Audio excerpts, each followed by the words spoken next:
What's going on?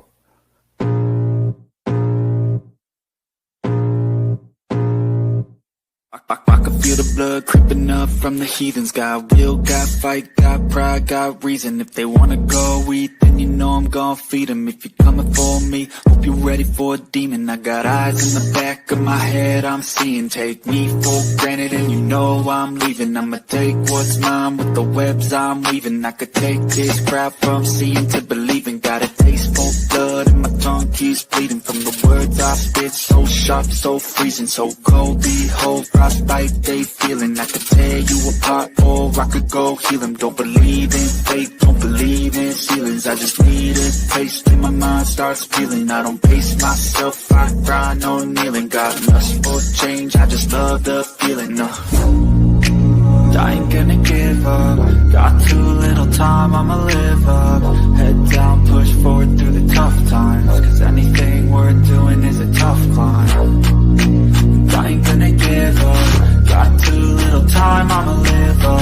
Head down, push forward through the tough times. Cause anything worth doing is a tough climb. Cause I'ma live life for the fight, yeah, I'm here to get it. I got drive, got sight, always have a vision. I go by at night, I be in my feelings. I'ma be fine, need time, and I'll soon be winning. I live life for the fight, yeah, I'm here to get it. I got drive, got sight, always have a vision. I go by at night, I be in my feelings. I'ma be fine, need time, and I'll soon be winning. I can feel the blood creeping up from the heathens. Got will, got fight, got pride, got reason. If they wanna go eat, then you know I'm gon' feed them. If you're coming for me, hope you're ready for a demon. I can feel the blood creeping up from the heathens. Got will, got fight, got pride, got reason. If they wanna go eat, then you know I'm gon' feed them. If you're coming for me, hope you're ready for a demon.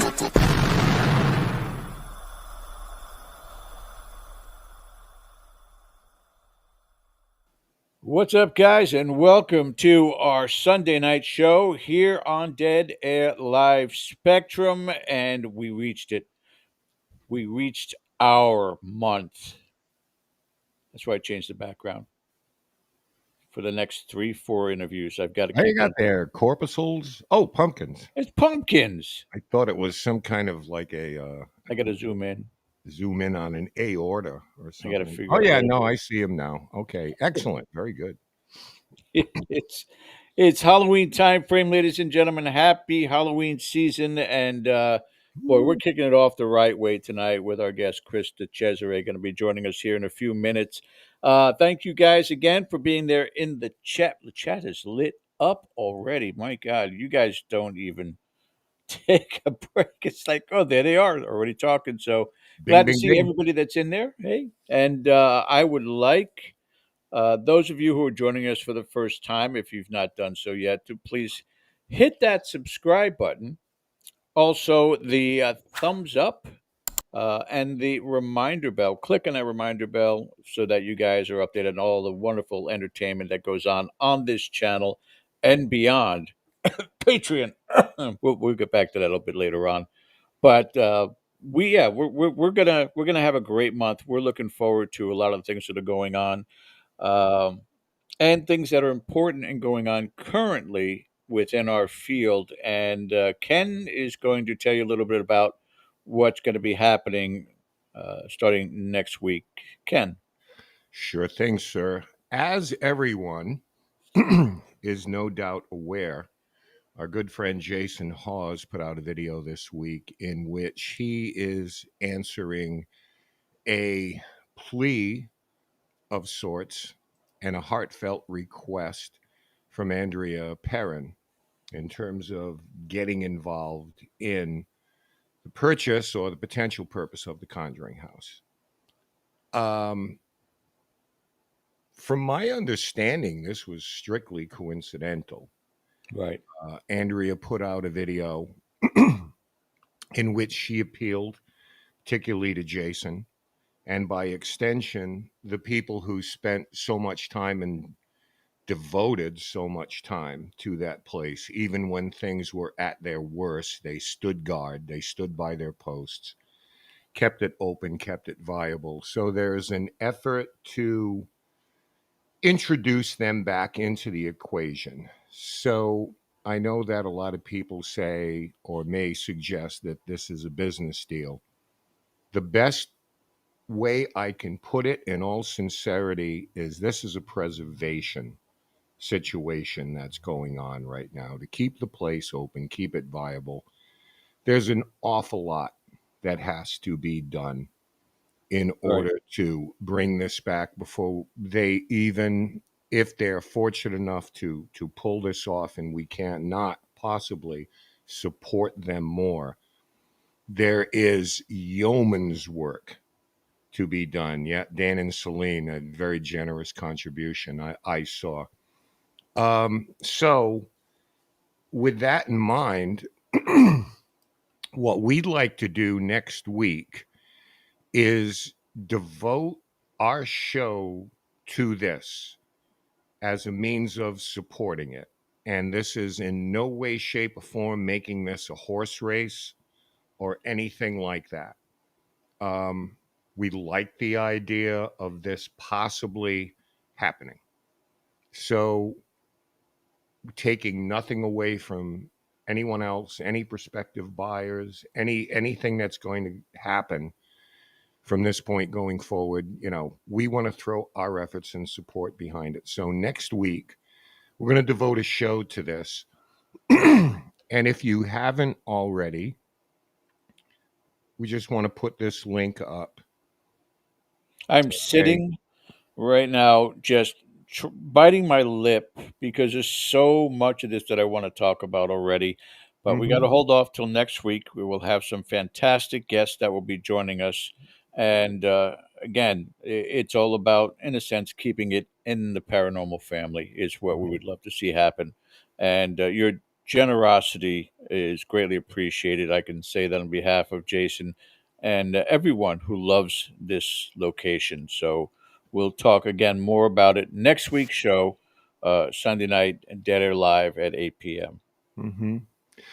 In many ways, this is returning this or putting it into the hands of the paranormal community because there's an outreach to the paranormal community. And there's something a little bit different here, I must say, where everybody kind of, in a big way has a stake in this. But we are going to devote next week to this. Hopefully, you'll tune in, listen to what people have to say, because I know that they're going to verbalize it with a lot more, emotion and personal investment than George or I could ever do, you know, in our capacity. So stick around for that next week. And from what I've been hearing, you Ken, is our guest tonight, Chris DiCesare, is doing a GoFundMe so that he could buy his dorm room. Is that true? I think so. He's negotiating with SUNY Geneseo right now to at least, I'll kick in for a plaque. Yeah. I think they named a sandwich after him up there. We'll have to ask him about that. I'm pretty sure they named a sandwich after him, It's a which, start. I mean, in the pantheon of things, I mean, this is like an Oscar for anybody in the I mean, paranormal I to have can a see sandwich named after you. the Chris DiCesare Hall. It Right. sounds wonderful, prestigious. It's got a nice ring to it. I Let's like ask him if it's true or not, Ken. Why don't we bring him on board? Okay, Chris DiCesare is a well-renowned author, lecturer, and is best known for his first-hand experience with one of the most documented hauntings in United States history. 1985 C2D1 haunting at SUNY Geneseo College. As a sophomore, Chris and his peers endured a series of terrifying supernatural events in the appropriately named Erie Hall, including full bodied apparitions, disembodied voices, physical disturbances, and they all left an indelible mark on all of them. His story's been featured on Syfy Channel School Spirits, the documentary Please Talk With Me. He's also authored a couple of books, such as The Ghost Boy of Erie Hall and Surviving Evidence, memoir of an extreme haunting, in which he shares his experience and insights into the paranormal. And in 2 days, his haunting tale will be brought to the screen in Netflix True Haunting, executive produced by the one and only James Wan. So, without further ado, I've been dying to catch up with this guy. He's a friend. He is a wonderful person, one hell of an American, and he's got a hell of a story. Chris, come on in. Oh, thank you. Thank you for having Hey, me how you on. going? That was a long introduction. That's our show for tonight, ladies and gentlemen. Thanks for joining us. How are you, buddy? You look absolutely great. Everything's okay? Everything's great. When I said I'm happy to be here, I really mean that. I don't know if your listeners know, I was diagnosed with a rare form of eye cancer, malignant choroidal melanoma, in late May. I thought I had maybe allergies, and it turned out there was a lesion that broke through the wall of my eye. And I went down to Sloan Kettering. I'm wearing the shirt today because they saved my life. And they inserted these round pellets, metal pellets, onto a plaque in the back of my eye, and they burned out the cancerous lesion. And I'm 2 surgeries down, 2 to go, but the cancer is gone, and I'm just very happy to be here with you and be able to taste food, listen to music, and hug my granddaughter. Well, I'm telling you, Lot Pop is in good shape right now. Lot Pop's in good shape. I'm just Papa. You got a cooler grandfather name than I do. Hope I can earn it. Yeah, no doubt. But it's great to see. Of course, we've been kind of following, monitoring a couple of private messages to you because it's heartfelt, what you've gone through, because it's inspiring. And those of us who have dealt with this type of thing know that we need to hear the other side of these stories. So, God bless Chris. We wish you the Thank you. best. We want to hear how it all comes out, my friend. Thank you. I appreciate that. I really do. Trip down memory lane. Chris and I go back a little bit. Do you remember this, Chris? Yes. Am I the tall one? I think that's Lake George, isn't it? That is Lake George. That's right. Maybe 2015 or 14, a Oh long time my, ago. I don't know. I don't remember. I'm not sure I'm in the right house right now. I can't I'm looking at remember. mathing, but I think it's about 10 years ago. Yeah, but look at these two young guys, and I'm not even sure where we were here. Maybe the same place. Wait a minute, your hair looks a little different in there. Let's see. Yeah, I'm going for the wise look, wizened. It's on purpose. I did this on purpose. Oh, I see. Going for the Ralph Malph look. I don't know. Hey, we've both ended up here, dude. Yes, yes. One way or the other. Hey, I wanted to, because we've talked to you an awful lot about the haunting itself, and we're going to get there Yeah. tonight. We are definitely going to get there because it's important. Hey, Cody and Story are out in Iowa right now. Woo-hoo. Hey, you know what they did today, Chris? They visited the Surf Ballroom Oh, very cool. where the Big Bopper, Richie Valens, Right. and Buddy Holly had their last Wow. concert. And they visited the memorial 5 miles away where the plane went down. So the day the music died, That's right. and they were there. Right. They were nice enough to go live with me on Messenger, and just oh my God, just amazing. Americana. Ugh. So who do you like in the World Series? By the way, let's get this out of the way. Well, don't laugh, please. I'm a Kansas City Royals fan. I know you are. So my team usually ends up out of it in July or August. So Hey, that makes- I look for other people or teams I like. I've always been a fan of Kristen Yelich and the Brewers, so I like that team. My guess is probably the Los Angeles Dodgers are so deep they'll probably come back and win back-to-back titles. Is my guess. We'll see if that works. Ohtani, love him or hate him, is an amazing athlete and just an incredible story for the sport. So. Having him in the rotation is big. And I'll tell you, just bear with us, folks. We'll get to paranormal stuff in a minute. We're just taking care of some things here. It's going to come down to the Phillies and the Dodgers, isn't it, in the National League? Yes, that's the big event. I think to me, it's actually bigger than the World Series because I think those are the two best teams in baseball right now. Yeah, anybody but Toronto. ABT. They're making a run for it. You have to give them that. They are at the right time. You got a lot of young players, a lot of players, children around there, Bichette and Guerrero, and they have a good pedigree. And I don't think they've won in quite some time. Maybe Joe Carter's walk-off home run in the 90s, so it might be 30 years. So awesome. Not that I'm necessarily a Blue Jays fan, but if that happens, I can live with it. Okay. I feel like Mika on Morning Joe. That's Yeah, funny. this is you're listening to Sports Talk Radio with Chris and Ken. That number to call in is I okay. love it. First time, long time, Ken. First time, long time. Okay, so let's get into this because this is the latest thing, and I know you're excited about it. I'm excited Yes. about it. When I first heard about it and you were talking about it, I was like, "What now?"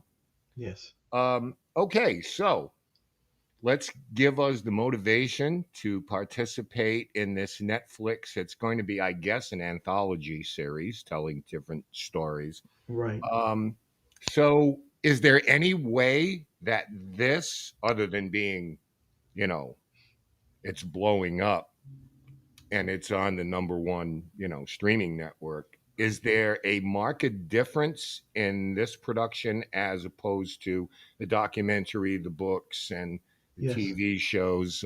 What's some of the differences that immediately jump out to you? Yeah. First, I want to say thank you to John Zaffis. You probably know him.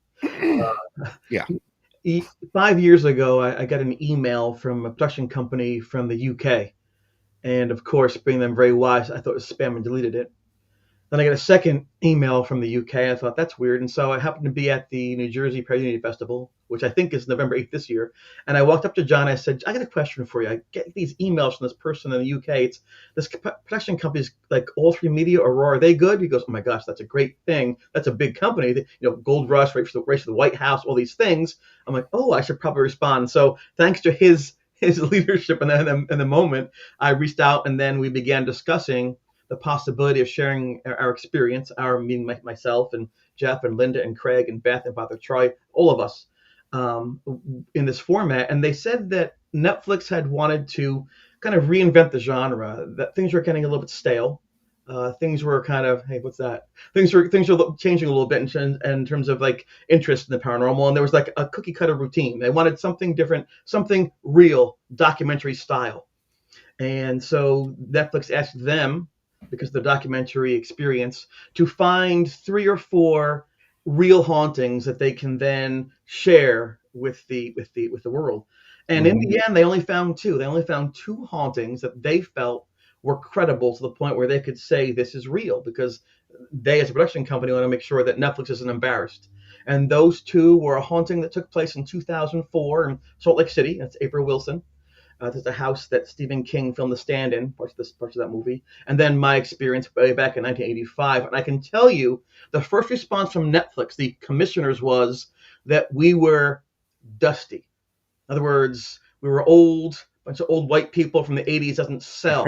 Yeah. It's not diverse. It's not young people. It's not.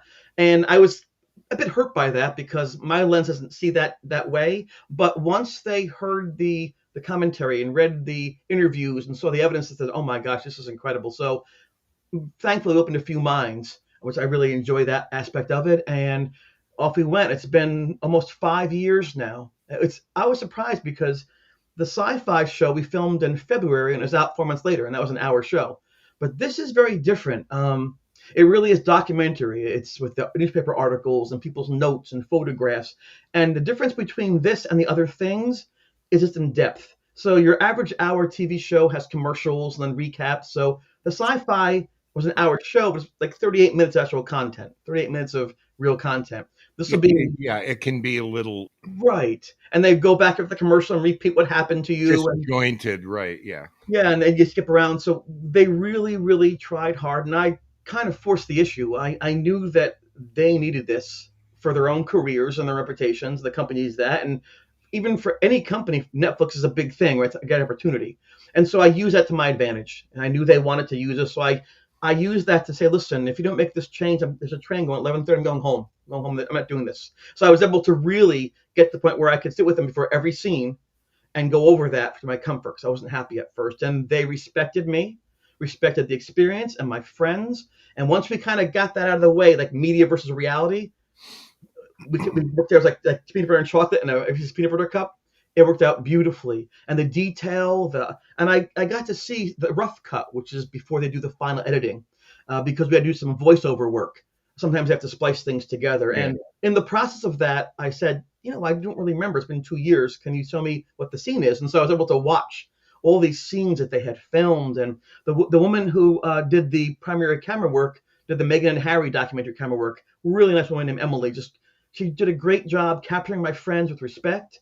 It's well done. I almost teared up because I thought to myself, wow, I went from lying on the bathroom floor thinking I'm dead to having my friends and I honored in such a beautiful way. And you're going to see it's top notch. James Wan, he doesn't. I don't know him like best buddy old pal, but I know Right. him enough to say he just wants quality. If his name's on it, he wants quality, and that's what you're going to get, quality. Okay.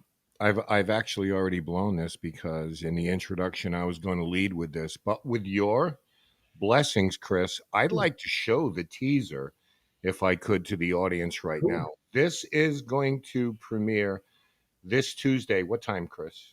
What time? Well, midnight in LA, Okay. 3 a.m. on the East Coast. And then once it's out 24/7. All episodes drop. I'm episodes 1, 2, and 3 of the 5. Right.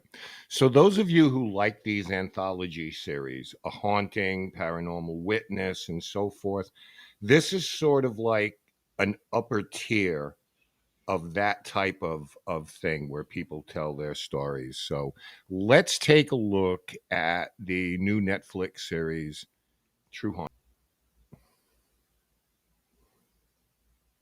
Okay, remarkable. Yeah, it does look good, doesn't it, Jonathan? It really does. I got to tell you, I'm going to give you a look see because there is some reenactments, but they did a remarkable job. This is the actor on the right who's portraying Chris, and that's Christopher during his days at SUNY Geneseo. And that, my friend, is pretty remarkable. Yes, his name was Wyatt Dorian, a very nice young man. He had to become me, and I got to see some of the behind the scenes efforts to make his hair like my hair and do these things. And right now, he's actually appearing in a show called Gen V, which is a spinoff of The Boys. So he's one of the new heroes in that thing. So we're catching him at his inception, about the phoenix about to go into the sky. So very nice young man, very proud that he was able to be young me, and wish the best for him. Yeah. I want to give you, before I move on to the next question, I want to give you an opportunity to maybe single out or shout out some of the people like Jeff, like Yeah. Mara, like Bill, who have been kind of on this journey with you, and give them some props right now because Yeah. every step of the way they've kind of been a rock for you. Yeah, I would have to probably start with Jeff simply because he was there then. He was the individual who, when I ran from that room screaming, I panicked," he's the one that asked, well, why did you panic? And he was there, and he took his interest in the paranormal, his observational skills, his journaling skills, his past life experience, and was the rock with I hitched myself to. And we became almost like early prehistoric researchers. He would point me in a direction. I'd say what I felt and saw. He would document that, and through his efforts, and I have to let you know that it wasn't just science for him. It wasn't just self-indulgence. He really cared about me. After that shower scene you saw at the very end of that trailer where I was attacked, I wanted a photograph of my back, which had been cut up with these 3 marks with a claw. And he said, the light's getting dim. I have to do this now to document. I said, no, don't. You understand, this is remarkable evidence. I said, Jeff, if you're my friend, you wouldn't do that. And I said that because I had to make sure in that moment he was there for me. I was scared. I was in my mind alone. I was different. I was outcast, and I needed someone I could fully trust. And he said to me, I'm your friend. Put the camera down. Now, I regret that now. These years later, been an incredible thing to have. Yeah. But in that moment, we weren't. I was in trauma. This was a horrifying thing. He proved in that moment that he was there for me first. He's always been there for me first. I try to be there for him first, and it's kind of like battle buddies on a smaller scale. But yes, Jeff is the one who really allowed this to happen. Me move forward in safety. Alinda Fox was there and helped out, and Beth Kinsman was there, and Craig Norris, and a lot of people at that point in time were there for me when they didn't have to be.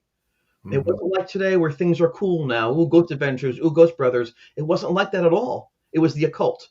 And these folks went against their pastor's advice, their parents' advice, and their own best wishes probably, and were there for me.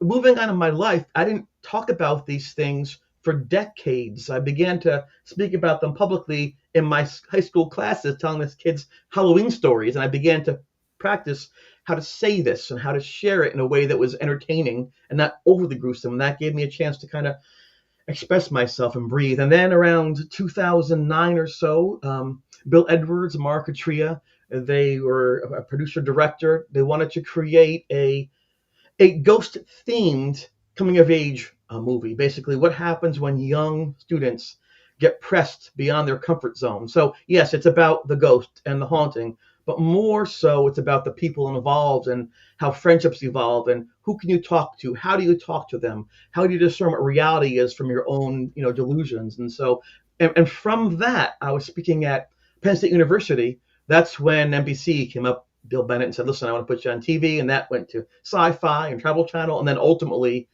led to Netflix. I also really need to thank quietly, I don't do this a lot loudly because they're apart from this, but my parents, my sisters, my wife, and my children. I made a decision a long time ago not to tell my children what happened to me. I didn't want to predispose them toward a certain belief system.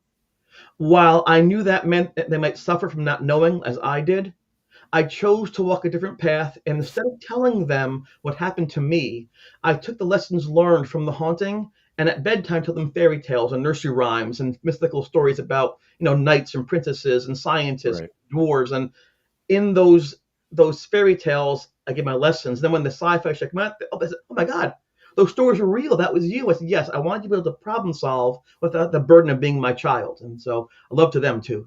Yeah, sanitizing it to be age appropriate. Yes, Absolutely. absolutely. I'll tell you what, the shower scene, you may have overtaken Janet Leigh in Psycho with the shower. That's so funny. Yeah, and it's a Yeah, jump scare to be yeah, sure, but these are jump scares. These are things that happened, yeah. And you for know. me, it was super scary. First, in a sensory empirical sense, because when you're in the shower, the water is covering your eyes and your ears, so you're at a disadvantage. You're There's nothing vulnerable. around to grab hold of. The floor is wet. You've got no clothes on. You're absolutely vulnerable. And so the way in which that attack occurred to me was horrifying. It was almost evil. I just Damn standing right. there. I felt I was stabbed in the back. It felt like, and I turned to fight. And my gosh, I don't know what was worse: the fear of someone attacking me, the fear of thinking I was going crazy, the understanding perhaps this could not go on with me surviving it. A lot of things went through my mind, and all I knew is I thought in that moment I was dead. My mom had given up college to have me, probably a foolish choice, but she made that choice. And I loved her. And I didn't want her to think, oh my gosh, she gave up everything. And there's her son at the age of 19 dead in the ground. And so I tried very hard to make my face calm for the coffin. I didn't want her to see her son in distress. I wanted Mhm. her to think, okay, at least he found peace, whether I did or not. So that's where my mind went to, of all things. That's a baby. Now, I guess the first exposure to this was School Spirits. And then, of course, there were books, documentaries, but Yes, there was a block of time in between each of these things. yes. There could be 5 years, there could be 10 years, there could be 3 years. Have you kind of come to grips with the idea when someone comes along and says, hey, Chris, we want you to revisit this? We want you to relive this. We want you to tell their story. Is there still a challenge in doing that, or have you just come to grips with it, made your peace with it, and okay, I'll tell my story? I, if I'm being honest about this, and that's what you want, I don't know if I've ever come to grips with what happened. I have to accept it, that it happened, and I have to deal with the consequences of that. What I can tell you is I don't like speaking about it, but the truth is people love hearing about it. And in hearing about it, if I can provide them with a sense of hope, of optimism, survival techniques, coping mechanisms for their lives, because my extra solve for the math equation was this ghost, but it could have been anything from addiction to depression to bankruptcy to loss of a loved one, all the Hmm. things we go through. And if I can help someone solve for X in their equation of need, then in my mind, I've done my part. I don't care at all if they believe what happened to me happened that way. But I want them to understand that I care enough about them that I don't want them to suffer. And I think that takes away some of the sting for me. It's cathartic. I always wanted to help people. And sometimes I couldn't do that, and they always helped me. And so there's a bit of an imbalance here. You mentioned the folks that helped me through these days. You really see them once in a while. They use their name mentioned. It's always about Chris and the Ghost Boy. But as you mentioned, without the people around you, you don't exist as you are. And that's so cliche, I know, but my experiences is very true. Yeah. I mean, and I kind of, if we are being honest, I kind of cringe when it's like the Ghost Boy, and it's like, no, it's my friend Christopher, Oh, and I've known him for a long time. yeah, And I get what you're saying, because people sometimes live in depression and yes, isolation and vulnerability. Now, yours happened to be because of a paranormal event, but there right, may be people dealing with real life events, loss of a loved one, yes, loss of a job, a feeling of hopelessness. So, the message, even though the delivery system might be a little different, the message is still the same. And that's why, Chris, I have so much respect for thank what you. you put out there. I've heard you talk about these things, and the haunting is always the backdrop for a bigger message, you know. Yeah, I think that's from my grandmother on my mom's side was a very devout person, and she would go to church. I go with her sometimes, and she explained to me one time, I must have been 8 or 9, that the miracles in the Bible were only doing one thing, saying, pay attention. Pay attention to the person who's doing these things, but what the person's saying afterwards is the true message. And so, for me, in a non spiritual, non important way compared to that, Right. the ghost experience is saying, look over here, flash, flash, Netflix, look over here, this book. But to me, they do that in my estimation so I can actually talk to them. That's what I use that for functionally. And the Ghost Boy thing, I really didn't like it. It reminded me, I'm a history student of, the back in the concentration camps with the stars and the triangles and things. And when you're a teenager, your self image is important to you. Jock, True. stoner, geek, nerd, whatever you are, that's what you are. But not really. That's what you want to be seen as.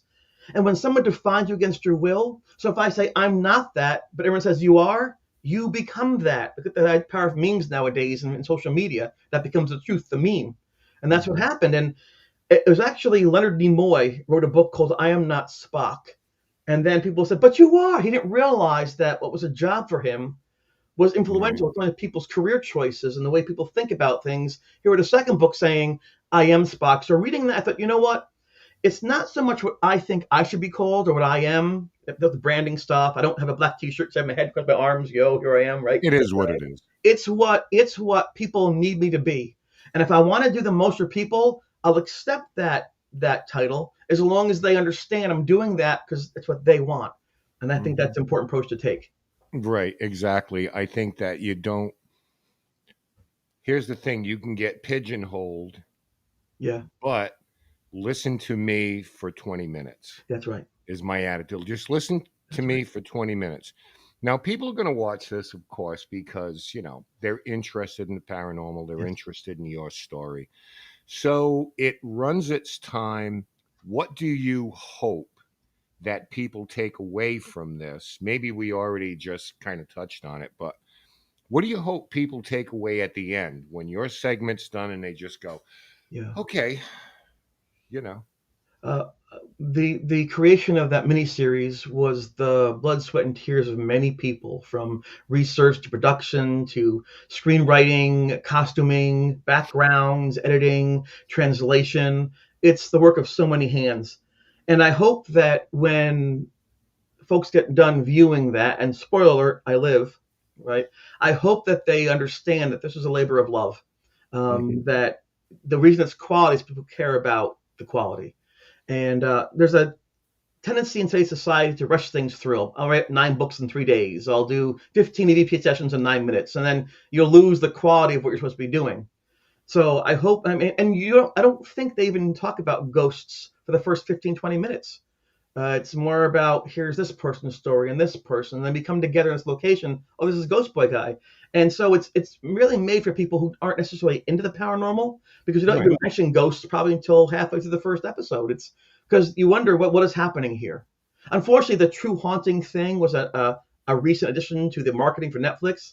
Before that wasn't called that, and people would have no idea what it was about. But I think because James Wan was on it, and because it's the holiday season for Halloween, that let's just do this. And it got a lot of buzz. I couldn't understand. Usually a YouTube video gets like 500 hits or 48 hits. I think it was like 1.5 million hits in a week. I'm like, that's crazy. And then you see reaction videos where someone's looking at your face. I'm like, he's looking at my face. That's really weird, you know? And then you reach I out, they're like, oh my God, it's the Ghost Boy. I'm like, yeah, that's I cool. know But how you there's doing? almost an imposter syndrome that Yes. sets in. Really, it's just kind of What like, is this? what now? I'm over there. I'm supposed to be, yeah. So again, I'm honored. I don't want to be complaining about anything. It's just a very different situation for me. I didn't never geared for this. I'm just happy at home on my PlayStation or watching a movie or reading a book than I am out there, you know. But again, our time is limited. We have so many hours and minutes in this form as we are. Right. I know that's the fact. There could be things afterwards. Most of us believe there's something beyond. I can't necessarily prove that to everyone. So while we have this together, let's make the most of it. Yeah. I mean, we share a brain on that because at the end of it, it's just like, I'm the husband, I'm the dad, I'm the grandparent. Yeah, that's cool. You know what I mean? It's like I love this stuff. I have for decades and decades, but I don't want it to define who I am. But you love it more than I do. You actually ask people their opinion. You search out things. I admire you. I That's admire it. you. I'm kind of like I was kind of forced. People look for these things. This thing found me, and Mhm. like I said, it took me 20 some odd years to be able to actually speak about it for fear of losing my job, my relationships, and things. So Right. I love that people who love this topic, and it's an inspirational topic, listen to what I have to say and put some value into it because that makes me feel good as a human being as well. Right. Okay. So brings me to a question. Nice segue. So when you go and speak at these events, of which there are many, and we want to cover them because there's so many Yeah. posters. I'm like, what's the next one? I don't even know. You might. Are you going to New Jersey in November? Yes, I'll be there November Uh, 8th. I'll I'll be see. speaking I'll on the see. stage there. Hopefully, I look nice and tall and smart. We'll see. Yeah, I'll see you there. We'll take another picture. Yes, that would be great. Yes. I Bring the USS Enterprise if you still have it. Oh, I do have that, but I don't want to bring it. I might drop it and lose it or Because I something. need an upgrade. Well, one of the things was even though I knew this was happening for years, my TV shows were from a decade ago, so I wasn't a draw anymore. And you need to have a draw. If you're going to go to a big event, they're going to help sponsor you and things. The idea is you bring people to the event. So I kind of had to lay low, and I was telling people, well, yeah, I can't talk about it. Something's happening. I can't say what it's called. When it's Right. happening, it's like, yeah, okay, that's fine. We like you, Right. but maybe next time. And then once the trailer came out, all of a sudden the offers were ding, ding, ding, because then the steak match the sizzle, so to speak, and then there's the Mhm. credibility because people want to trust me and like me, but people sometimes don't do the right thing, and now they see what's happening. And I'm honored by that. So all of a sudden now I have my publisher, Bloodridge, is like taking my event stuff from me because I can't do it, and I'm out double booking all the time. So Yeah. it's a wave. I'll ride the wave until it hits the shore, and then I'll go home, have a beer, and go to sleep. That's it. Okay. So you do go to these events, Yes, and you're a tremendous speaker. If you have thank you. not, if you've been to Ocean State or Yeah. anything, you know, Chris, like you're outside the theater and you're here laughing, and you're like, "What's so goddamn funny in there?" You know. But that's how you do that. It's you. You're real and genuine. But when you go on these events, inevitably there's a ghost hunt Yes. somewhere. So you go on these things. So I want to ask you, where do you more lean when you, as a guest, attends these things? Is it the shared experience with people? Or is it the idea, well, you know, let's go see what we can find tonight? Or is it more important just that the people that are attending, you get to have that interaction with them on whatever level that may Yeah. be? Maybe just, we're not going to talk about ghosts and everything for the next 5 minutes. I went, hey, so where are you from? Do you have kids? Do you, you know, do you kind of lean that way when you're in that situation? I think that the facts uh, dictate the system or the way we do things. So in my case, um, I have using baseball analogies. It's like a Hall of Fame case. You've got images, pictures, all these things, the Warrens. I mean, what I experienced against my will, but people want to experience. People spend $1,000 to have those things happen to see these things. So I don't search. I just share. And I tell people it's kind of weird because faith means that you believe without seeing. I've seen, and that's where I am. So Yeah. I'm not there for me at all. I'm there for them. And I don't like to get involved actively in the ghost hunt in terms of manning a station or in terms of interpreting things. If this is their turn, their moment, I might point and say, look over that way or give them a Right. Right. light this Sure. way, but it's for them. And I like to be more of like an ambassador. And in between the places, I'll talk and tell some things. And also, selfishly, I don't want an attachment. For whatever reason, certain people seem to attract things. Lorraine Warren said, like attracts like. True or false? She said that. I think it has some merit. And so I don't want to bring something home either. So for the reason of my personal safety, it sounds odd, right? What it was, but sure, I don't want to have to deal with that all the time. And for the people around me who are paying for the event, who drove miles to get there, it's nighttime with flashlights at 42 degrees. I want them to enjoy the moment because for me, just the idea of being under the stars without electronic, cars and helicopters and Facebook and just listening for sounds and feeling the wood on the old house. And it's just so, to me, natural and so humanistic of an approach that people just need that alone. And then to walk through the quiet with the little flashlights, it's almost sacred and it gets back to our roots with, Right. who we were and ancestors. So I love the process, even though I myself stand back away from it a little bit. Right. Is I that fair? think that to me, I've never considered you a paranormal investigator as much as I have a paranormal experiencer Right. Yes, that's true. who shares that. You know what I mean? Chris, I'm going to be back. I got to bring George in here right now to Sure. take us to the finish line at the top of the hour. I will be back. I appreciate your time, and I'll Thank see you. you soon. They're not polyps, Ken. Just Oh my say gosh. again, pumpkins, not polyps. Oh, whoops. I just thought that they were like some kind of red blood cells that. No, it's pumpkins. It's Well, I can see that now, just a but at a small quick screen. glance, it's like, "Oh, all right, I'm leaving now." Thank you, Ken. Um, we have with us tonight professional sports analyst Chris DiCesare That's right. joining us this evening. It could go all the way. Yeah.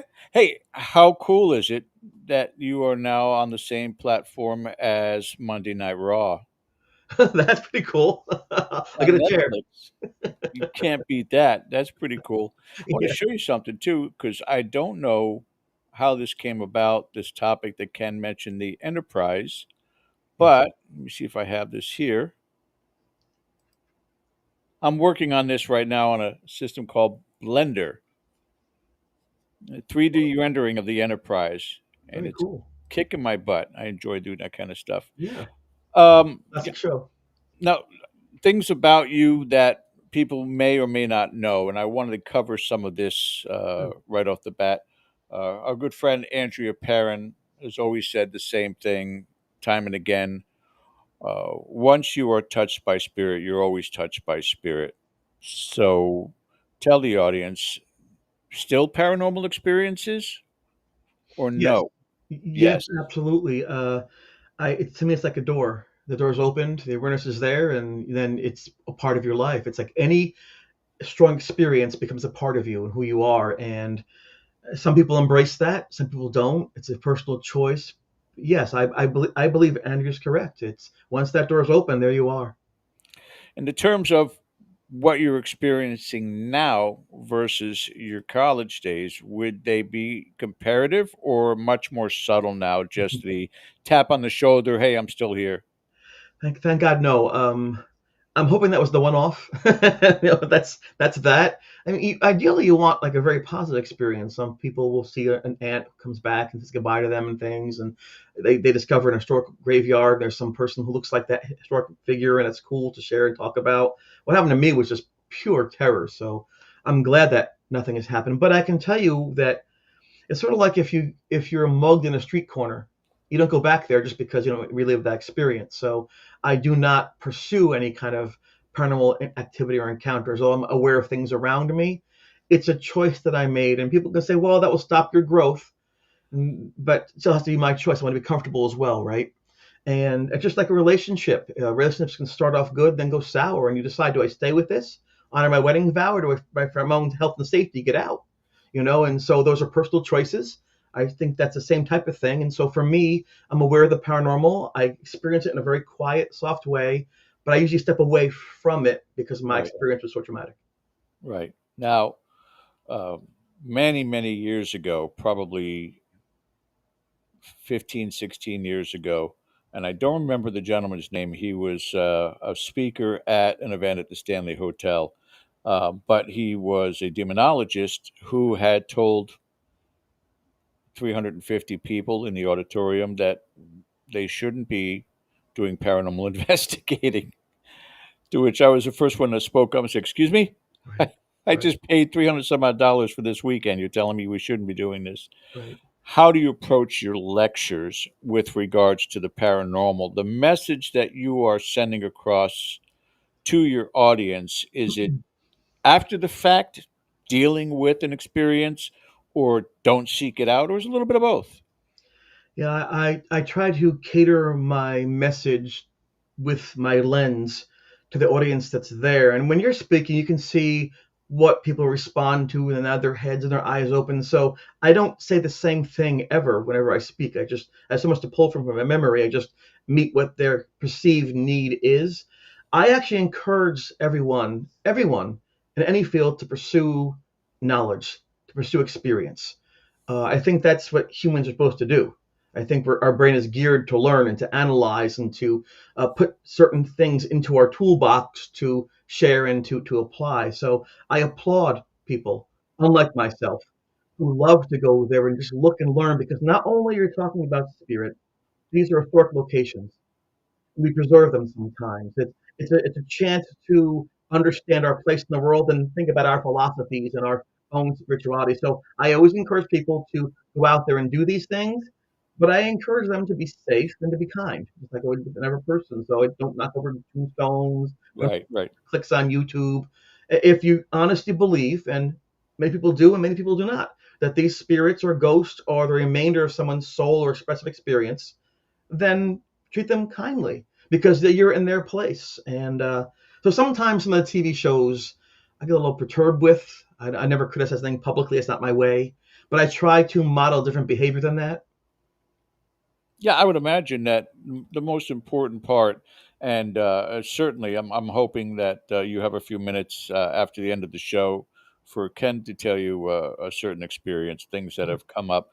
But when you get a chance to interact with these different people, you're going to the New Jersey Paracon as an example.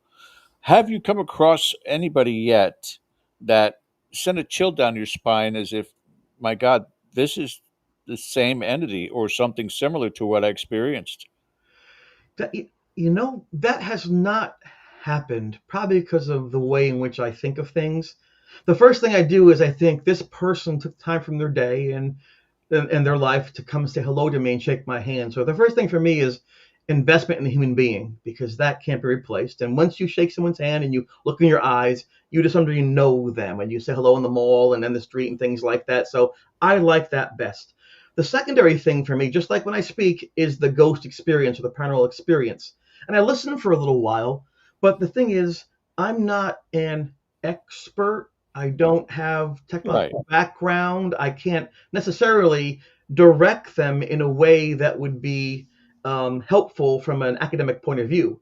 What I can do, though, is support them emotionally, be there for them, wish them luck. I know it's interesting when you go on television, you don't change, but people's perception of you does change. And so, if I'm in the supermarket, buy the broccoli, someone pushes me out of the way, I'm in the way, like that's rude. Next day, oh my gosh, you're on TV. Here, let me get your broccoli for you. People change their perception of you, but you're the same. And so, same thing with going to the shows. Once you get that 15 minutes of fame, people think that's great. I want that. How do you get that? I better ask them some ideas. How do I take my ghost haunting? How do I share this? But the sad truth for them is I didn't ever do that. I ever tried to share it. I just hope I tell them, just be safe. And if there are people who I think really need help quickly, I refer them to other people who I know in the area who might be able to assist them with that. And I stay in touch. I know my limitations. I'm not the smartest guy in the world, but I mean well. let's talk the possibilities of echoing what has happened in the past with films such as The Exorcist, such as Poltergeist, during any of these filmings where there's strange things occurring on set. Yeah, I think a lot of people are strange. If I'm being honest. Yeah, that's a given. The things you see sometimes with some of the people you work with in the industry, you're like, why are they doing that? Why they pay $95 for that broccoli thing? And because the lighting is good in the place. It's a Sounds different like world than government spending. it's a world I'm used to, you know. And yeah, I my mother even said to me, you have to be careful, Chris, because just talking about these things, recreating these things, reliving these things can create this all over again, whether it's just in your mind alone or even out there. If you can conceive of it, it can be reality. And my mom said, you know, you came back from college, you look the same, but you're a totally different person. You were just, I didn't know who you were anymore. And I will always love you. It's just, I don't understand how this could happen so quickly. And those things change you so much. And I know that when we were filming up in Rochester, right by the Geneseo campus, a number of the camera crew and sound crew said that a lot of strange things were happening in the buildings we were filming in, such as doors opening and closing, the steps running in the hallway, breezes and things like that. But I put my blinders on. I'm a good racehorse, but the blinders on, I look straight ahead. I have a Yeah. mission to accomplish. I don't want to be distracted by some ghost down the hallway when I'm trying to work on something that hopefully will reach millions of people in a positive way. So I kind of sometimes have to take the ADHD and put it in a blinder. Well, I can tell you this: if you were to talk to the experts in this field, which we all know there's no Right. such thing, Right. but there are those who will claim to be, Yeah. they could sit there and accuse your mother. Well, because you're thinking about it and stressing it out, you may be manifesting things around you as well. It's one of those snowball And effects. you can't disprove a negative. You it's that's not a discussion worth having because it has to end with that's your viewpoint and this is my viewpoint and have a good day. I wish you well. Right? It's fair. It is. It is. I find myself though a lot of the times, involving myself in conversations with people in this field and being able to search out when we can get it from them three simple words, the most important words in this field. I don't know. Yes, that happens a lot. And we look for that a lot of the times where people just they have a way of excusing everything or justifying everything, and every bit of it is hyperbole. So You you make an incredible point, even beyond the area of the paranormal or spirituality. I'm a teacher. I'm a certified teacher in New York State, special education. I teach history, science, math, English. I have a huge college loan above my head still, right? I teach anything I want. But I tell the students, I can't make you learn. You have to want to learn. If you want to, I'm here. yes, And I tell them, I will never lie to you, but sometimes I'll say, I don't know. When I don't know, I'll find out the best I can for you. And I think that builds a trust right there. And they work on their own skill sets and understand that I am a resource. I'm not the end all. we're almost at break. I one more question in regards to your teaching. Then, have you ever had to deal with any type of adversarial perspective because of either your notoriety or because the experiences that you had from the paranormal? Was anybody trying to rattle your cage? Well, there are some parents who are very protective, and that's probably a good thing, whose viewpoints might not embrace the concept of the paranormal. Maybe that might be satanic in nature, things like that, or against their viewpoints. And sometimes parents Or might come in and religious viewpoints, things like that. Yeah. right, and they may be upset by those things. And I just tell them, listen, what I'm trying to do is help your child to learn. I try different methods. I try pie graphs. I try movies. I try experiential learning. And one of the things I do is share this experience. So I'm just trying to have them create and explore their own concepts. But I think it's great that you're here talking to me. It's great you love your child, and I care for your child too. Let's work together and get this done. And that kind of spins it around, and they usually appreciate the fact that I do really care for their child. Yeah. You don't go on a defensive, and that's normally where things break down. No, there's just no point in that because then it's a power struggle, and then who said what, and then I want them to help me help their child, and that's the goal. Fantastic. Ken, if you want to join us as we go to break right now, I don't know if there's anything you needed to add, maybe a sports score update or something like that. No, I don't want anybody to give me any update on Patriots Bills game right now. I don't ask for much, but Don't put it in the chat. Don't put it in the chat. Don't do it. I'm telling you right now. He's No, TiVoing right now. again, Chris's perspective is from more of a macro view of all of this, which is what's interesting is that it goes beyond, an experience. That's how people know him, but it doesn't define him. He's an educator, um, working with kids. And hey, listen, you got to be creative sometimes, Chris. You know that. Yeah, it's true. It's true. Yeah. Well, it's time to get our mid-show break in. It gives a chance for you guys to replenish your beverages, hit the bathroom, whatever you got to do. But on the other side, we'll continue our discussion with our very special guest, Chris DiCesare, joining us tonight. You're watching Dead or Live on the Dead or Full Spectrum channel. Stay with us. We'll be back right after this. We'll be right back after these commercial messages.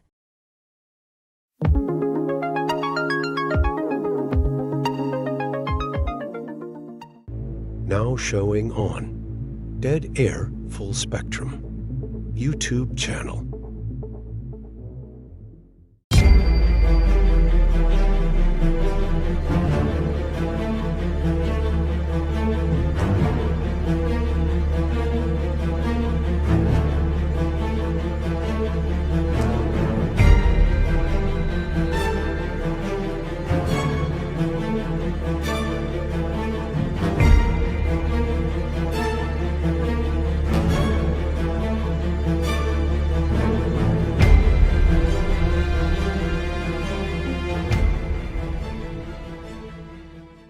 New episodes of Extremely Strange coming soon.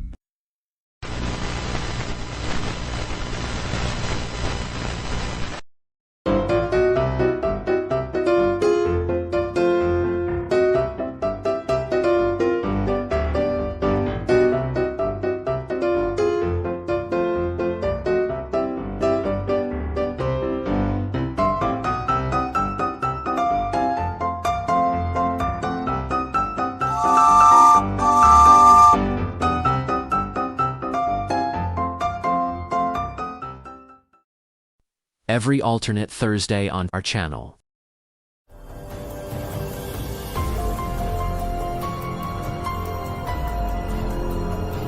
Every Thursday. Opposite. Well, that was weird.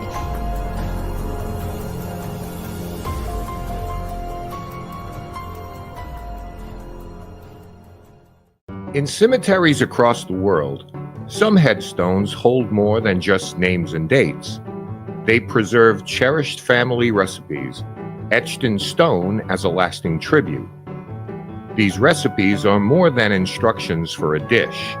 They are connections to loved ones, memories of shared meals, and a way to keep traditions alive. In this series, we'll be honoring these unique culinary legacies by bringing these recipes to life.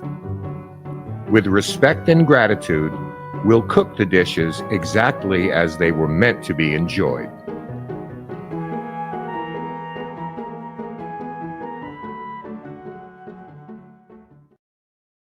New episodes of Last Bite coming soon.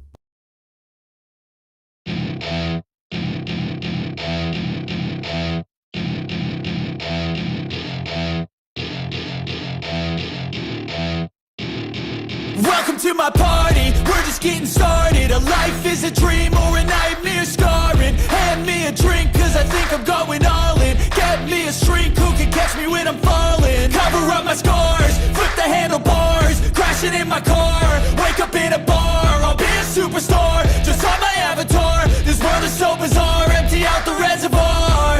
Yeah, I'm taking 6 shots, yeah, straight to the face. And I wanna get lost, I'm sick of this place. Don't know how to stop when I'm feeling this way. So I'm taking 6 shots till I'm feeling okay. I think I'm going crazy, don't think I'll get home safe. So I'm taking 6 shots, all straight to the face. I'm taking 6 shots, are you coming with me? I'm taking 6 shots, yeah, straight to the face. And I wanna get lost. Boy, Town Hall tomorrow night's going to be explosive.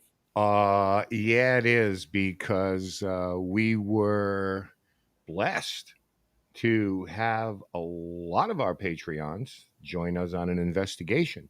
Monday night, Entertain house. which Yeah. we put out live to our Patreon family. Sorry for some of the sound things that were going on, but it was, those of you who watched it will know what I'm referring to. It was very poignant, it was fascinating, and we're going to get everybody's viewpoint on that because I had a very nice conversation with some of the people involved. So, we'll touch on that tomorrow night. So that'll be Yeah. interesting. Yeah. Definitely check us out if you have yet to come join us on Patreon. Why not? $3 a month. That's it. All you got to do. And again, there is just an enormous amount of content. We're always adding more. Um, Again, we've got terabytes of evidence from investigations we can always get back to, but also some tutorials, bloopers. You guys want to check it out. And the most important part, each and every week, our Monday night town hall beginning at 8 p.m. Eastern. We talk about the topics in and around the paranormal. Sometimes surprise guests jump in. We'll Mhm. do that one day with Chris Cesare. We'll just have him come join us on a Monday night If we show. talk about everything. People start throwing recipes at us. Everybody seems to have a cat or a dog that joins us on the show. Yeah, Wonderful. yeah. All the We behind we the scenes stuff. We cuss and everything. yeah. Hey everybody, Chris Cesare is with us tonight, He is. and Oh, there he is. we're talking about. And I think I would love to see the trailer one more time too, Ken, if you would do that, and then I'll turn them back over to you. All right. Let me find it here. This is the trailer for the Netflix series that premieres Tuesday night. And one of the first segments, we're going to feature Krista Cesare's story. So, once again, this is what you got to look forward to. Here we go. Here we go. There you have it. I like it. And for those of you who are like me that get up 4 or 5 o'clock in the morning, you can start Tuesday morning, 4 or 5 o'clock, because it's available after 3 a.m. And start your day with a fright. That's right. Why not? Start your day with Chris Cesare. It's like a mug. All right. Ken, I turn it back over to you, sir. I'll be back in a little while, Chris. All right. You betcha. You betcha. All right. We're back with Chris, and wonderful to see it. Now, during that, I got another photo up here. During that, we saw this a couple of times. Chris, just break this down for us real quick. So, what are Yeah, we looking at here? Is this something? Did Jeff take this picture, or that was Valentine's Day. It was February 14th, 1985. Most of my friends were out with their dates having a nice time. I was in the ghost room trying to capture evidence with my friend. And that moment I thought, this is not a good life. But he asked me if I could call the ghost, whatever that meant. And he said to me, he saw a television show, probably In Search of, or That's Incredible, one of those two, where the person said on the television, if you put your hands out, you can find or feel for zones of cold. Changes in temperature might indicate that something's there. So he had me put my hands out trying to call for the ghost. And when I did that, the closet door opened up on its own volition, is the word term they use. And this strong breeze came rushing through me, and you can see the cardboard behind me is bent. My shirt by my shoulders is pushed back. My chest area is being pushed back. And I said to him, "Take the picture. Take the picture." And he had a 35 millimeter Minolta camera, and he did so. And that's the flash. There's a delay in the flash, so there's a bit of a mistiming thing above my head. But you see part of the loft with the lights under that, and that's also in the Syfy show. And that was one of the two pictures, that and then the skeleton image, that really set things on fire, where we couldn't contain it anymore. People had to know, they wanted to see things. And I guess in a way it's good because it took it from concept to reality. right? For me, it was difficult because I couldn't really hide anymore. That option was taken off the table. Yeah, it was like that intrusion on the physical realm that was provable, and you don't understand how rare that is. Trust me. Right. And we didn't have what we have nowadays. We had a old fashioned boom box and tape recorder. We had Maxell cassette tapes that you hit Hall Notes on back in the day. We had his camera with like 10 or 12 exposures left on the film. We had no money. We had no education. We just tried to rely on our wits and problem solve. And when you have like 10 photos or 8 photos left, you really have to make sure you save it for the right moment. You're taking that risk. You can't just go click, click, click, click, and then delete 5. Right. So while things are better in terms of being able to capture more data, I think we're so cavalier sometimes. Like we have 9 hours to go through now, hoping for 3 minutes of activity. So there are pros and cons, I think, to both experiences. Not exactly Ed and Lorraine back then. No, that's true. That's very You true. know, just whatever, draw a picture or something. Right. Hey, what I wanted to ask you is you alluded to something before where they're talking to people maybe of a certain age. Yes. Do you think that there is currency, considering the current climate with a lot of TikTok and YouTube videos, and not your words, mine, a lot of performance art that's Yes. going on? The shadow goes by that is likely the guy's buddy. You know, But actually, it's Abraham Lincoln, just so you know. yeah, it's just that. But when you're talking about, and I don't know if this is going to, I don't know what the timeline is. We'll find out. We'll find out Tuesday the stories that they're going to tell, yours included. But these stories from perhaps 30, 40 years ago, do you think that this is kind of the antidote for those sort of things when they revisit this, where there wasn't all this technology? Um, there wasn't like all this documentation. You didn't have to worry, the YouTube videos and this all predates that. But that's an interesting kind of approach to this thing, to revisit some of these stories that happened before the advent of what we're living in now. Yes, we were talking about baseball before, and you asked my predictions. Earlier today, the Blue Jays actually thrashed the Yankees. And what was the score? I think it was last I saw it was like 10-2 or 10-5, something like that. But the final score indicated the Blue Jays beat the Yankees up 2-0. Those are the facts. We can't dispute them. The Yankees fan would think that is a horrible game. We had no pitching. We kept striking out with the guys on base. We couldn't make that third strike call. We couldn't advance the runner. Horrible game.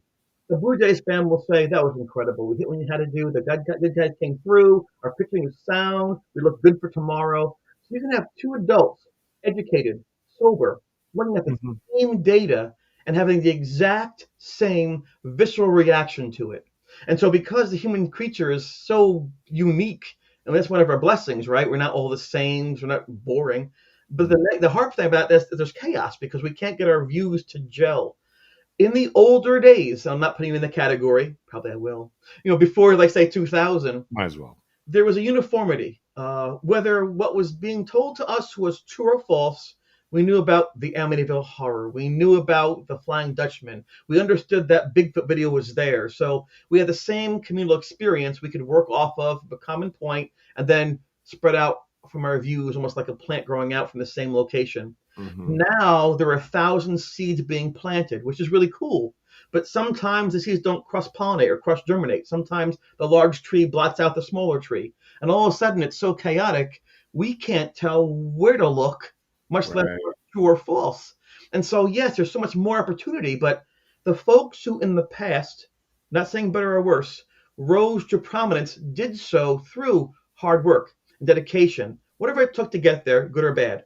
Now you have a computer, you have a camera. It's so, it's great. It's more freedom, but you don't know what you're getting. And young kids can watch a certain show and they're really just performers that's performing and they want to sell their t-shirts and that's it's allowed. It's a free society. But they may not be getting the information that would actually be helpful to them in real life from actually those who do actually try to investigate and analyze and explain to people what this might be. Right. In 1979 and 1980, and I don't say this to boast, there's nothing to boast about. I was in the Harvard Extension computer program. Wow. And then I realized that as this thing moved at the speed of light, there were kids in 8th grade writing language Right. and programming like I do. And I make that point because let's look at the UFO phenomena, for Yes. example. I don't trust a lot after 1980. And I understand there are guys were throwing hubcaps in the air, and I get all of that. But Yes. with the advent of technology comes Yes. the advent of hoaxing and deception. CGI and apps and things like that, that present themselves as being real. And that's a benefit to me and to my friends because that wasn't there back then. We just, we sent to Right. Photoshop, that we got the development of the photo mat and it went up there, we picked it up and just hit all negative. So yeah, but again, see, I guess we never thought about that. We weren't coming from it from the idea of even sharing this. We weren't going to tell anybody. We just wanted to document for future reference. So we didn't face some of the questions people face now today. Also, if there is a situation in someone's home or building or where they're living, it's a real person being affected. And sometimes people forget about confidentiality. They put people's information out there, locations of the home, and they start saying these are demons and they ruin people's lives. But it gets them clicks, it gets them subscribers, it gets them these things. And so there's no governing body. So I think that it makes the individual consumer responsible. But because you're not watching 4 channels plus channel 13, there are thousands of channels. Parents and guardians don't even know what the student or the child is watching. So again, it's amazing. There are more voices out there. There's more diversity of opinion. There's more opportunity to share who you are. But at the same time, we sometimes lose track of what might be essential knowledge versus things are purely for entertainment. And again, I don't mean to criticize anybody, Right. but I'm a little disheartened. I'm a little disheartened by some of the things that I see out there because kids come to my class saying, "Oh yeah, they saw the ghost of Theodore Roosevelt. He was there and he did these 5 things. He did those magic tricks." I'm like, "Oh, you know." I'm like, "Well, that's interesting. Where did you see that?" "Oh, of course you did. And that guy's cute on that show, and this person wears a cool shirt. I want that shirt." I'm thinking, wow, we went from what seemed to be a search for understanding, Yeah. meaning, which I think is cool, right? To just pure corporate sponsorship and opportunism. And I don't mind capitalism. It inspires people, but again, there's no governing body to say, like for cigarettes, now you see on there, be caution, this could cause cancer. Right. That doesn't exist for now. And so you have these young kids being influenced, doing crazy things, going to graveyards by themselves without their parents, knocking gravestones over, making these horrible claims. It's not. Well, I think what it is a desensitization Yeah, to those things, and not to get all cultural, because I don't want to be that get off yeah. my freaking lawn, you kids guy, but Hey, watch the grass, please. I'm going to anyway. I don't care. Yeah. You know? With age comes a I don't give. You've earned it. But there is a desensitization, Yes. and you probably teach kids who can do incredible things visually on their phones. Yes, Never incredible. mind. Right. So what happens eventually, and I'm able to separate this from this. This is entertainment. This is like, I don't get mad at it. I don't get No, upset and like, oh my you God. can't control it. So if you get mad at it, you're just causing yourself stress. Right. We do what we do, and I'm living my own dream. So I don't worry about that. But again, when you reach back into the past and understand, yes, we're going to tell a story. Yes, there's going to be some really glossy editing involved. Yes, there is going to be some recreations. Right. You're also going back to a time before such things were just, they're commonplace today. You're right. Look at the shadow, look at the Bigfoot, look at the UFO. Unfortunately, and I've said this many times, one hoax can undo 100 pieces of great evidence, Well, yes. because you become jaded to Look that. at AI, Ken. If I type something about my experience online, and 15 people have typed something different, AI accepts that viewpoint because it's more accepted than mine, and so suddenly that Right. becomes the fact. And like, I was never in Jones Hall. Yeah, it's in Jones Hall. It's established now. AI said it. I'm like, but I was never even there. Yep, you did. You must have forgotten because you're old. Right. That's one of the dangers. Again, there's no governing force or body to weed through to see what can be substantiated or not. But we don't have a governing body, but we do have algorithms, though. Right, but those And they tend to be run good or bad, everything. right? You change your hairstyle, get 18 more hits, up we go. Yep. Become slaves to them, which we aren't. We don't care. I mean, No, but young kids do. I still have students who really believe, honestly, that Abraham Lincoln was a vampire hunter. And they ask me, did he kill the vampires before or after the presidency? And they're serious because that's what they know. I'm serious. Oh my God. You have to go back and explain to them the idea of reality and then the fiction, fact and fiction, and how do we know what these things are? To go back and say, what are wants versus needs? I have to explain, I have to go back to the core and start all over again, because at some point they never got that basic understanding that, oh, I'll give you a funny example. I don't know, put him out, but he don't mind. My son was about 4 years old. I walked into the living room. He's watching the television set, and he was pulling his head. Like, I'm like, Matt, what are you doing? He goes, I can't get my head off my shoulders. What? He goes, I'm trying to take my head off. I'm like, why would you do that with a cartoon? I said, Matt, if you do that, you're going to die. But so in other words, like, he's a smart kid, always has been, but he took things literally. He didn't understand at that age, at 4, Right. that cartoons weren't necessarily real because they felt real, they sounded real, and that's what's being intervening. If I had intervened, who knows what would have happened? So just, we have parents and grandparents for a reason. Hopefully they can do their job. I know that's always the case, but when we've lost some of that too, because even I sound like an old person, back in the day, there seemed to be a greater emphasis on educating in programs and things Yeah. like that, or modeling behavior. Now it's about who yells the loudest, whose hair is the biggest, and Yeah. I hope eventually that will course correct. I hope that it will. I'm hoping that people over time will see that that was a cool fad when we got on Pet Rocks and Cabbage Patch Kids. But time will tell.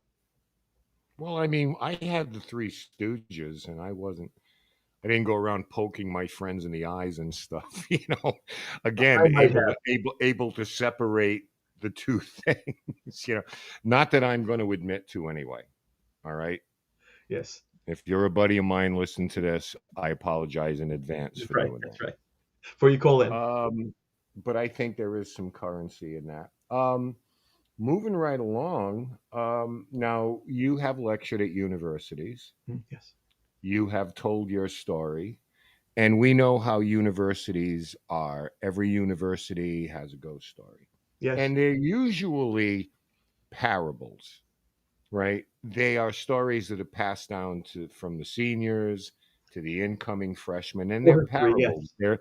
They're cautionary tales. That's The right. nun hung herself, and the couple was murdered, and He barrel drowned. right. And they're parables and cautionary tales for don't walk the campus alone, don't have unprotected sex, don't. They're just, again, cautionary tales that become legends. When you give these talks to a student body, how often does somebody corner you afterwards and say, hey, Mr. DiCesare, I had this experience. Something weird happened in my dorm. Something weird went on during whatever, band practice, Yeah. drama club, or how often do you run across that? Often, and Yeah. I actually like that because it lets me know they're comfortable to share. They feel they're in a place where they can share without being judged.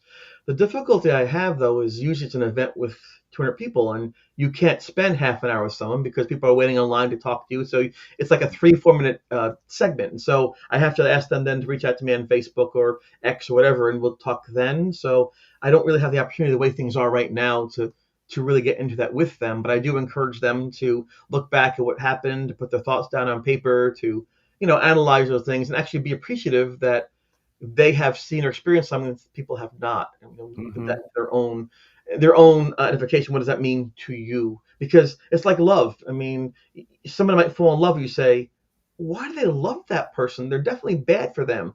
And even if you're right, that's not their reality. And they have to either prove you wrong and have a beautiful relationship, or learn the hard way you were right and then take that into account next time they have a relationship. So I think all of life is growing and it's all learning and things. And I think that's very healthy.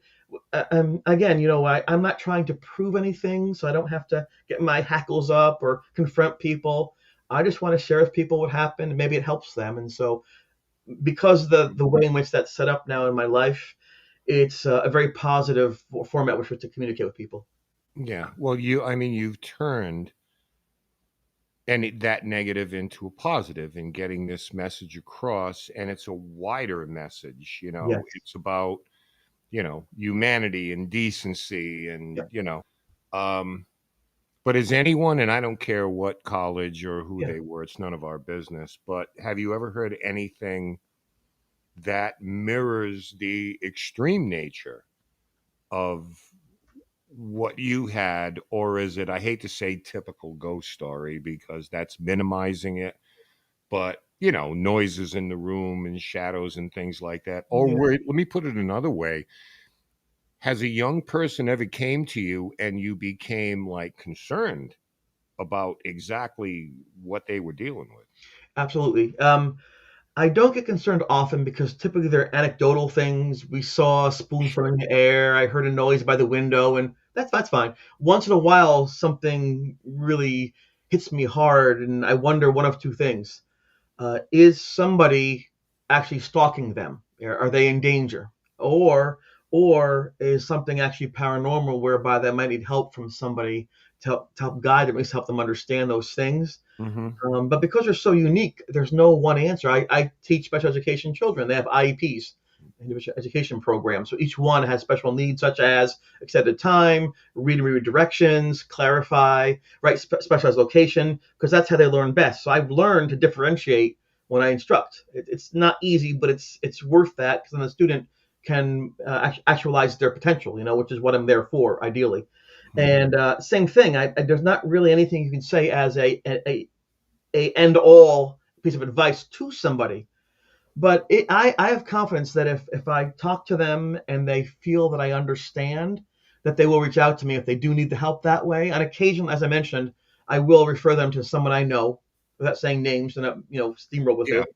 Right. And say, listen, do me a favor if you don't mind. I know you're very busy. Take a few minutes if you don't mind talking to this person on Instagram or take a phone call, and I'd really appreciate that. And no one's ever said no because I don't ask too often. They know if I do ask, it's coming from a place of concern, and usually it comes back where the person says, I think they're good now. I spoke to them. I went to their place, and it makes me feel nice that I was a small part of that chain in which they can get some kind of resolution.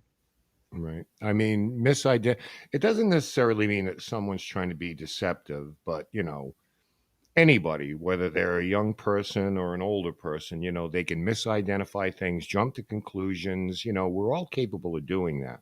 Oh yeah. But I go back once again to yourself when you visit these universities, the going back to the time the Warrens did a Yeah, lot of college, a they really lot did. of They college. barnstormed like Babe Ruth and Lou Gehrig. They really did. They kick that off, and now campuses, student bodies, they welcome this type of thing in, not only around Halloween, but Yeah. um how do you feel about the idea that students who may have these experiences look forward to the idea of sharing them with someone older, maybe more experienced, who have been through this? Because I would imagine these institutions could care less about these things. They're not, or maybe I'm wrong. I don't know about your experience at Geneseo, but I would imagine some of these institutions, if anybody went to you know, um, their resident or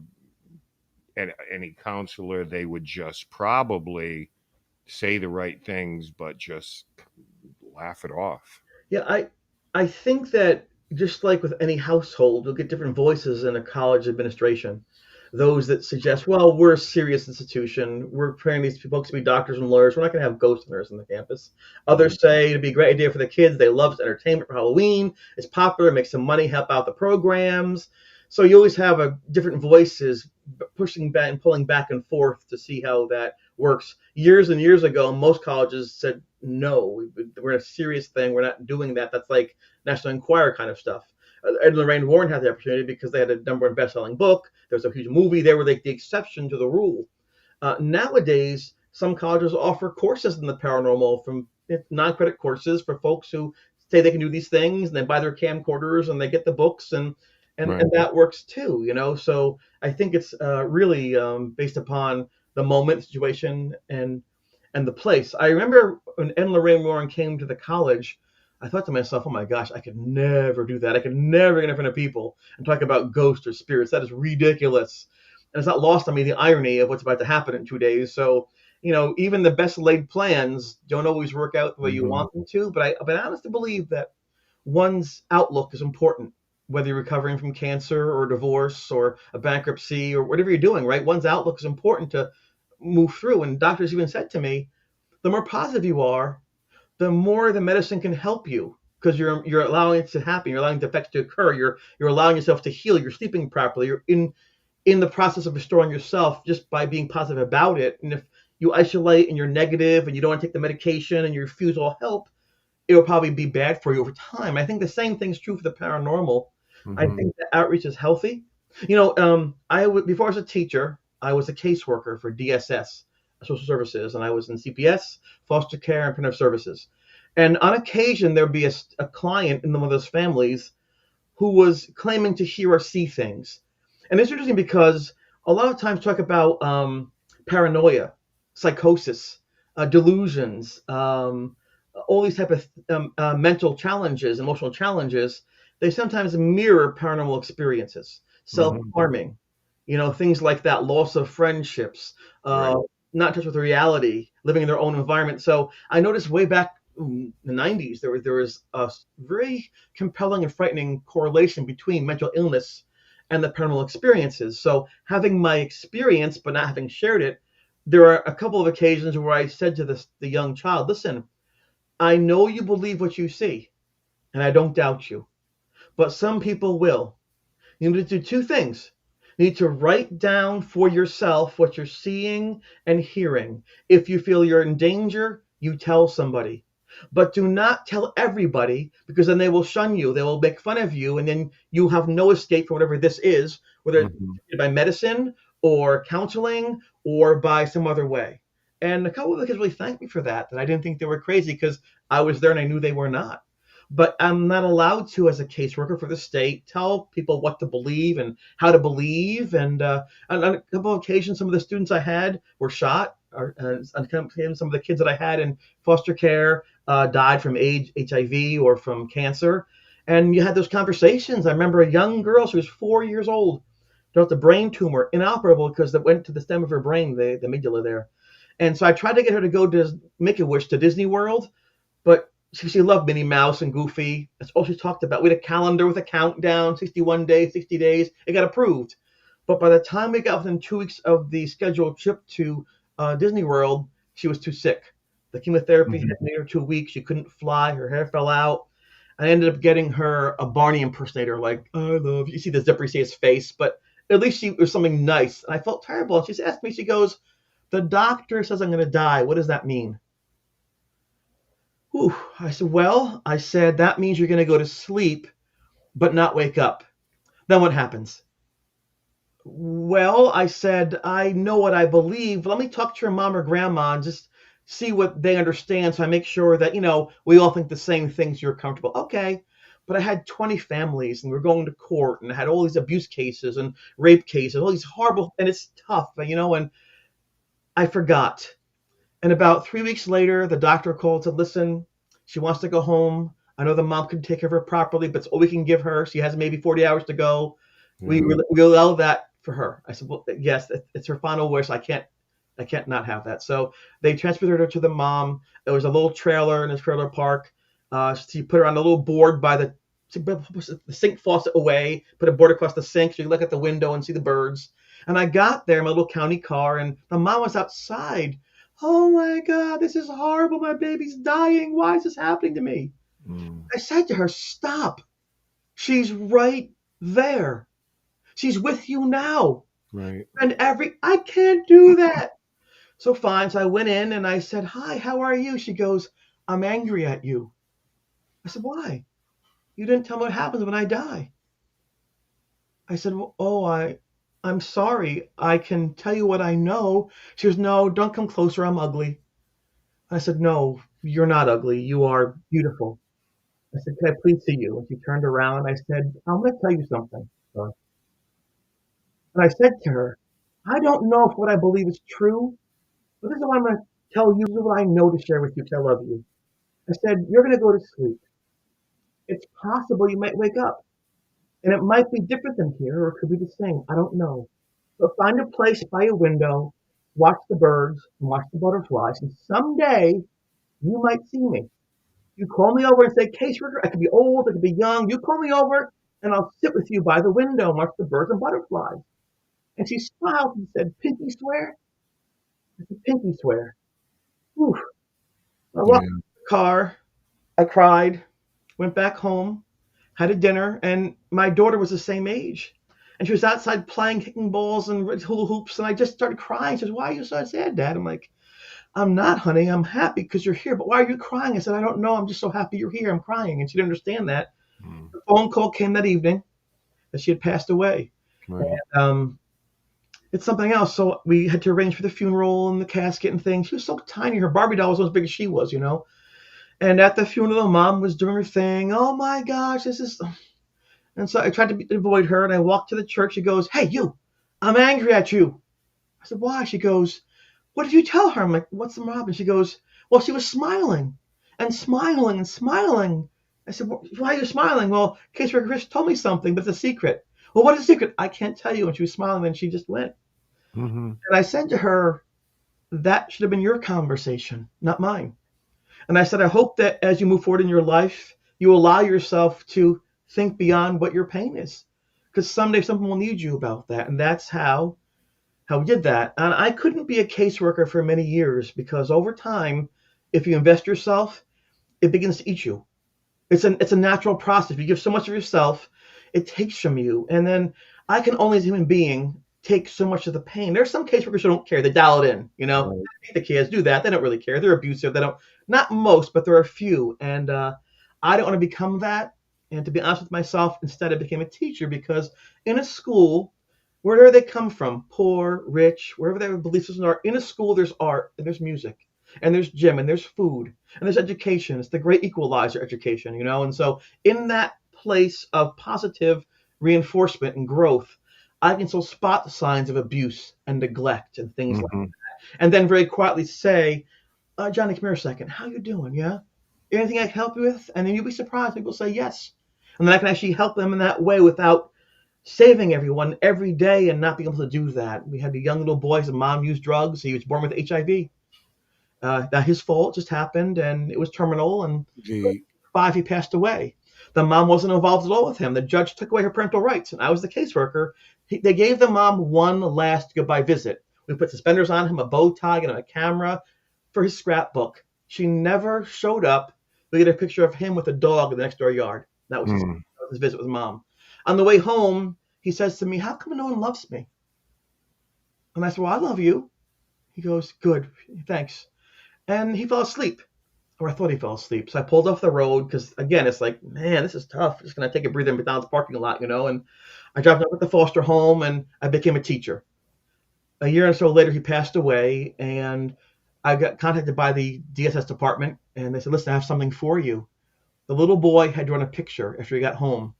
He's in the back seat of the car, in his car seat, with a heart over his head, and I'm in the front seat crying. And that's where he remembered that I cared about him. So when people tell me their socks don't match, I'm sorry. Someone said a bad thing to them. I wish that wasn't the case. But right. I've seen from my experience with the paranormal, from my work as a teacher, as a caseworker, we need to embrace every single day. Every second spent hating someone or being angry doesn't help anybody. And so I know I sometimes sound as I'm so naive and I'm so cliche, but this is my experience. And if people want to ask me about what happened and who I am, this is the result. My Right. parents, my friends, my experience. And I hope to God when it's my time to go to sleep for that last time, people can say one thing: he tried. Yeah. I think that the toughest thing in situations like that is probably to take yourself out of the equation. You can grieve privately, you can Yeah. grieve after, but when you're in the presence of that child, everything has to be about them as they make that transition. I Yeah. think if you're hysterical, I can certainly understand it. It makes them panic. If the person they trust to keep them safe is panicking, they panic. And I know it's hard. We're human beings, and you love that child, but there needs to be a moment at least of strength to say, "I want to help my child." But unfortunately, people do have disabilities and trauma and things that prevent that from happening. That's why we Yeah. have ideally caseworkers and things like that, and clinicians and public safety officers. Ideally, these people help our children. And it's just people talk about meant to be. Things are, it's fate. It's meant to happen versus chaos, pure chaos. So some things seem, well, Rule of threes, of course, what would happen? Meant to be, love at first sight, and things seem so perfectly aligned. Then a person dies of cancer when they're 4 years old. Like, what? And I'm still looking at my own life, starting to be so free with this, or so personal with this. But where is that balancing marker? How does it move back and forth? Is it ever stabilized? And so when people say to me, "Why aren't you angry?" I'm like, why should I be? I will do the things I can do to help, and beyond that, I have to let it go. And it took a while. When I was a teenager, I knew everything. I was invincible and vulnerable and impervious to harm. And as you get older, you realize, wow, I was kind of dumb. But that's a process you go through. If someone had said to me if I heard at the age of 19 what I'm saying now, I think, what is he smoking? I'll take one. That's not. But I understand that's allowed. And Right. that's Sure. how people grow. But my responsibility, I think, now that I'll be on Netflix, is to share the experience of trying to enjoy one's life in a safe and meaningful way. Right. As I bring George back in to wrap things up, I just have a thought on that, and it really is comparing apples to bulldozers. But what I believe is when your child comes to you and says that they're having some kind of experience Yeah. from a paranormal thing, I'm seeing something. The best thing you can do is just not to say there's nothing there, turn around and go back to bed. Right. Now, it doesn't mean you have to co sign it and ramp up the anxiety, but you have to listen Yes, Ken, and deal with it. if Because you if listen you, to them, yeah, if you listen to them, they know you care about them. Whatever it is, at that's least right. they're cared for. You're right. Amen. Yep, you don't have to entertain it and make things worse, but there's going to come a time you never want your child to say, I'm not going to tell them how I feel because they won't believe me anyway. So, with that, I turn it over to George. Thank you for your thoughts, Chris. I appreciate it. I'll be back. Yes, nothing, Arnold. I wanted to get some of these questions in. Some of them are already been answered, but if there's anything that you want to Sure. expound upon, Jeff Hilton has a question. Have you ever had children come to you and speak of paranormal experiences? And again, I know you answered that, but anything you wanted to add? Yeah, I think my experience is many children claim to have these experiences. And that's real for them. And when that happens, I ask them a little bit, well, what happened? What'd you see? And how'd you feel? And if they thought it was kind of cool and it was grandma saying goodnight, that's a nice thing to believe. If they think something's bad, then I'll say, well, we should probably talk about that. How can we help you so you're not scared at night? How can we do these things? Children will make up stories sometimes, but their emotions are always honest. So they might understand what they're seeing, but the reaction is real. And again, I think it's nice to have a child be supported for who they are, regardless of what the facts are behind their experience. My father, when I was a kid, smoked a cigar, smoked a pipe, and he'd open the window so that we wouldn't have to breathe in the smoke as kids. And one night, he opened the window, it was very cold out, and my mom said, close the window, you'll get a draft on the baby. I thought she said giraffe. So I see these trees, be giraffe legs. He left his window open. I'm like, my dad wants me eaten by a giraffe. Mom says goes to the window, a giraffe will get me. It's still open. Does my dad love me? So, children see things differently. But the bottom line is Yes. whether they're being impulsive or creative or inquisitive, their thoughts and things always come from a place of purity. They're not talking about popularity yet or fitting in. That's just who they are. And so I think it's important to listen very carefully to anything they say. And then as the parental figure, you try to figure out what the best response to that is. Mr. Joseph Freza, a longtime friend of the show, says, forgive me if you answered this earlier, Chris, but how do you feel about how Netflix portrayed your story? Remember, there's the experience, Yeah. there's the storyteller. And, James Wan, again, certainly used his artistic license in The Conjuring. We all know, hearing Andrea's stories. What was your perspective? Yeah. Uh, Big picture, I am very honored people felt that my experience was worth exploring and sharing. That's the big picture. I'll always be thankful for that. Having done other TV shows, I can tell you they do take, as you said, George, artistic license. It's part of the industry. I fought very hard to make sure, my friends and I, that what we said in the interviews was factual and correct as we understood them to be. Beyond that, we don't control the flashback scenes, the special effects, any of that. But because they knew this is my experience, that they will define me. I've spoken to probably 8,000 people in my life in a public setting. 10 million people will see this. And what they see, that's who I become, period. This will be my legacy, my footprint, like it or not.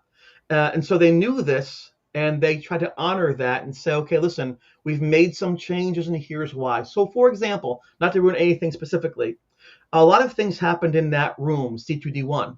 You can't have an hour in a room. It's like still in the room, still in the room. Say they moved some of the occurrences to different places on the campus just so that you have a break from the scenery to reinforce those things.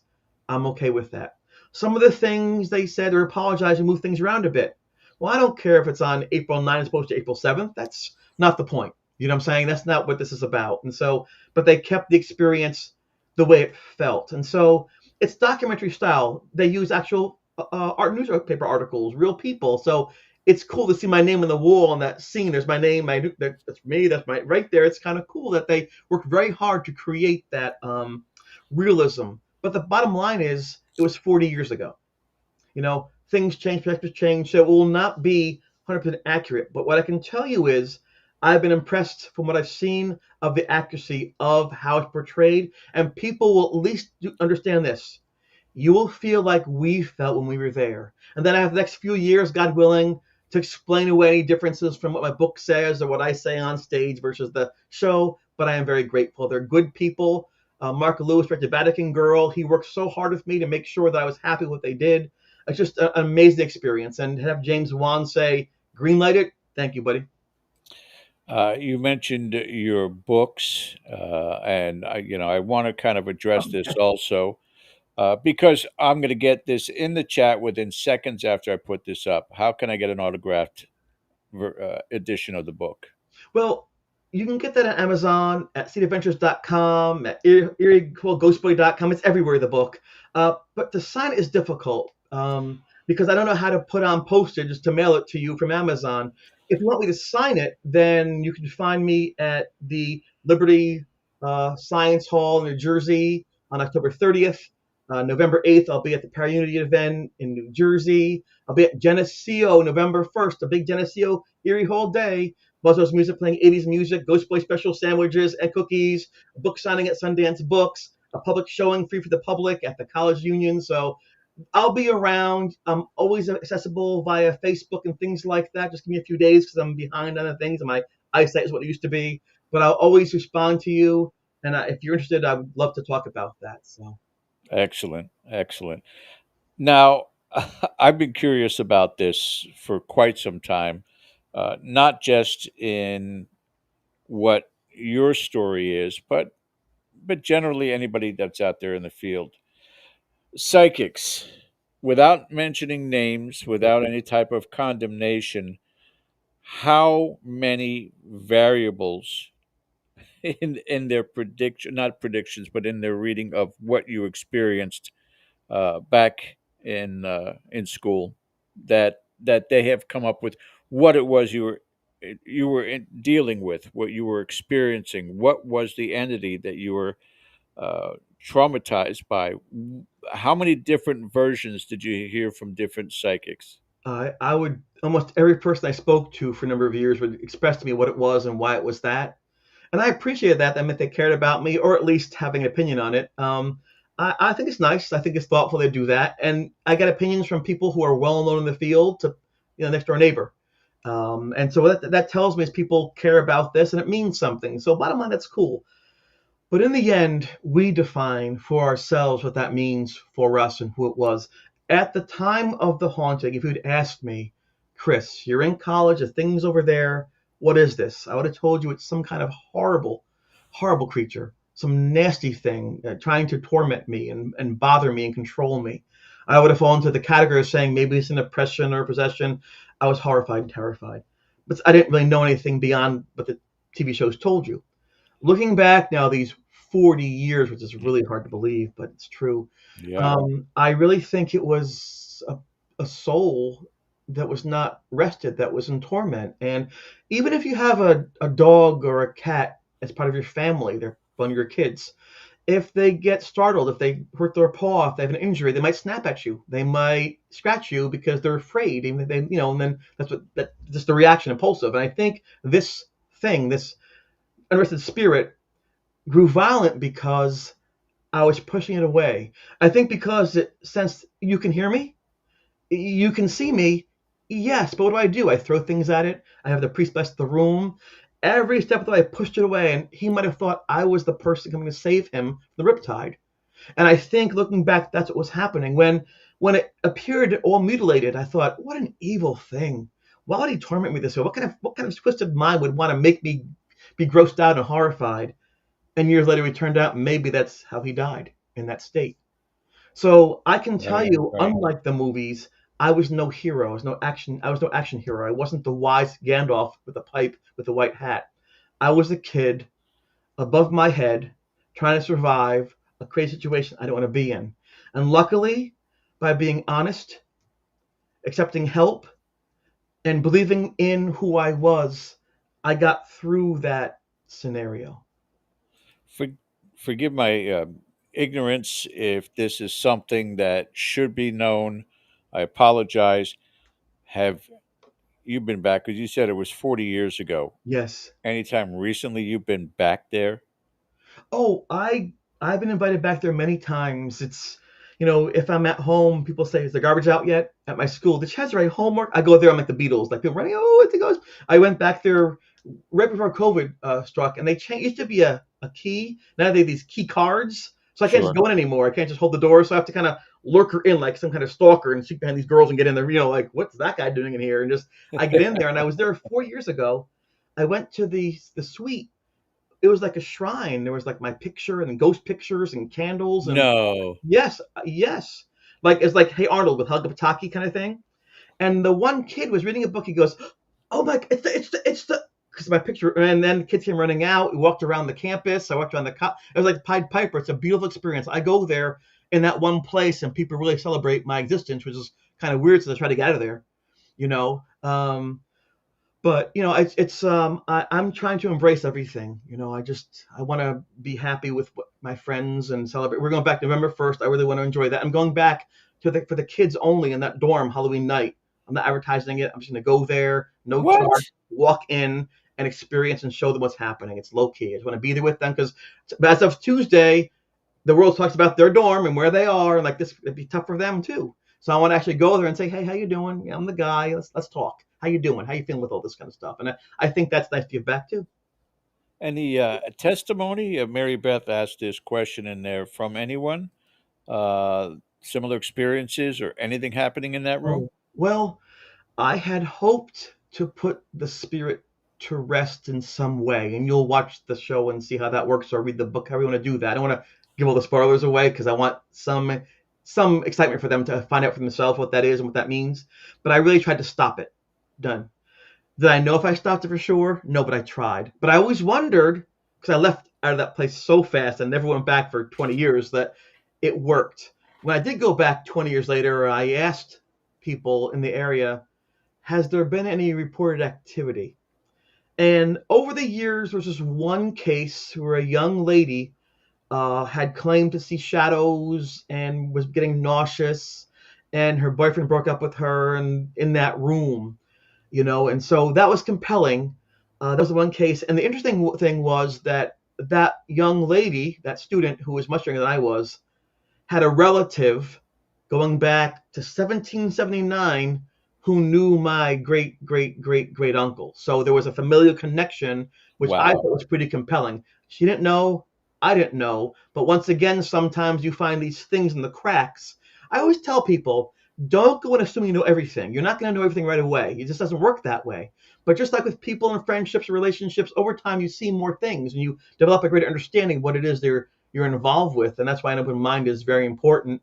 And I've always tried to understand things. I really can't. There's a gentleman named Ron Yacobetti and his wife Lourdes Gonzalez. They talk about quantum physics.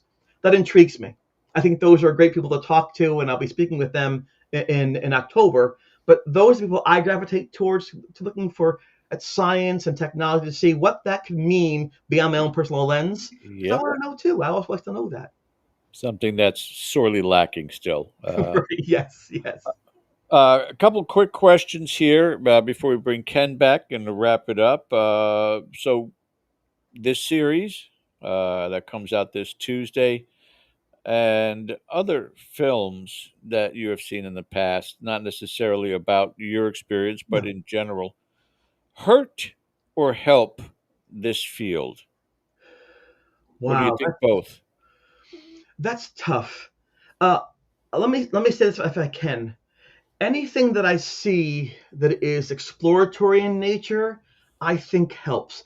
Even some of the shows people pan sometimes, they're still showing locations, sharing terminology, methods of investigation, trying to normalize the process of sort looking for answers. So shows like that, which have begun to fall out of popularity, I think serve a purpose in that it allows people to speak freely and it offers a guideline for me how to approach that yourself. So I think those can be helpful, if not very evidentiary producing.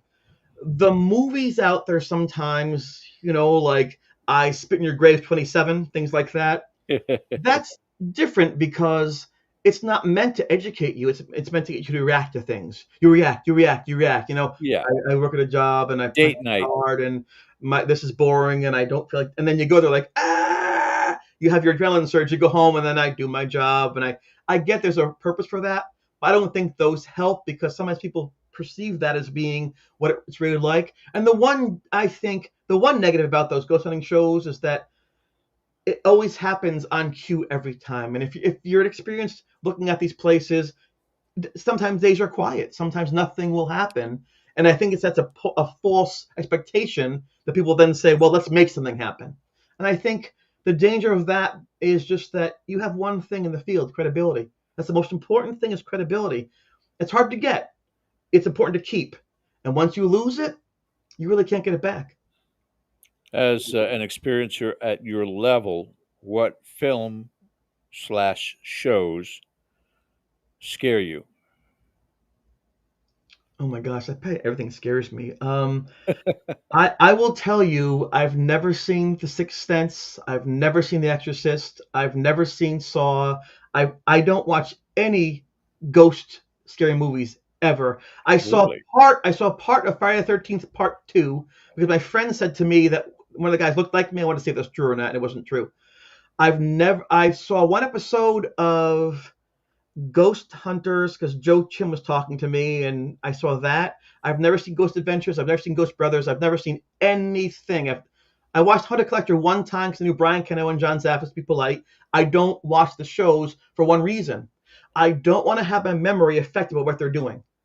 I want to make sure that my vision, my perception is not influenced by those around me because it's not my experience.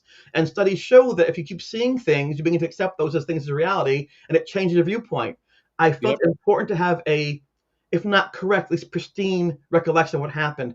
Now that Netflix is out and the world will see this, maybe I can start to watch some of these things. But there was a controversial movie back in 1988 called The Last Temptation of Christ. Very controversial. It talked about Christ coming off the cross and what that means, and people were picketing. I went to see it, and I was a very devout person, but I wanted to see what's being said, why it was a big deal. I was fascinated by it because it allowed, for better or for worse, this figure to be humanized to some degree. And for me, humanizing makes me relate better. And having seen that movie, not for the dogma, made me a better Christian because I can say, you know what, I can question my faith, and that's good. I can learn from questioning, and that's good. And I felt like I had a better awareness of things. I'm not saying good movie, bad movie, but that movie affected me a great, great deal. Incredible. Yep. And we were talking again, social programming with so many of these shows. You watch it over and over and over again, you begin to parrot it in your investigations. And that's, Well, yes, that's how we learn, right? And the more we hear it, 1-800 cars for kids. I mean, we know all the jingles, yeah, Johnson. That becomes part of what we are, and that shouldn't really be, but it works, and and then you have the same format in those shows. You accept that as the way to do it because they're on TV, they must know, and you do those same things. And Ken was talking about that before about better now with technology, better before without it. I think probably better without it because you're freer to walk your own path. And you didn't have to share for likes, you shared for understanding. we were still stuck. I mean, to this day, that we can still remember the entire jingle to the Flintstones and Gilligan's Island Yes, we is can. terrifying. All that's still in Absolutely. your brain after all these years. That's the way it Ken, works. do you want to come back on with us here as we close out? I do, and I wanted to let everybody know that this Netflix series actually made the Wall Street Journal review. So Unbelievable. I am anxious to see what's going on here. Can I say one I thing mean, about that? Do you mind if I say one thing? of course. I just James Wan said we were told that he wants to redefine the paranormal genre with this series. He wanted 3, they only find 2, but are quality than quantity. So he is investing everything he has to try to reframe the discussion instead of pretending to what people say is real. And I hope people enjoy it. But more importantly, I feel very honored. I really do, to be talking with you, to be in the Wall Street Journal, to be in that Netflix show. I'm a guy who wants to eat ice cream, run around, play baseball. I didn't want any of this. But thanks to kind people like the both of you who share knowledge, who listen to people, who invest in people's experiences, I get to be here in this moment. So thank you very much.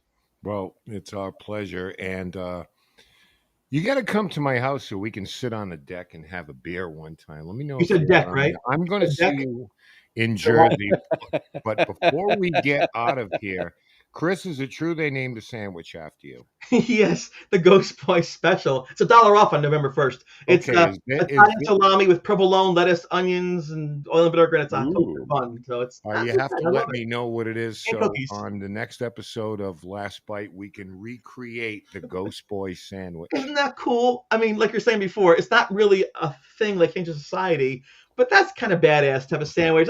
It's just a nice thing. God bless Joanne for doing that and cookies for me. It's a kind gesture, you know. I used to go there sometimes and hide from the ghost and eat the sandwich. She heard about that and said, let's celebrate this. So again, good people, if you look from there, out there. Well, they named a bunch of dressing after me. Ken's dressing. Yes. Close. Anyone? Anyone? Funny. No. I like it a lot. God. Chris, can't thank you enough for joining us tonight. Much success with the debut this Tuesday night.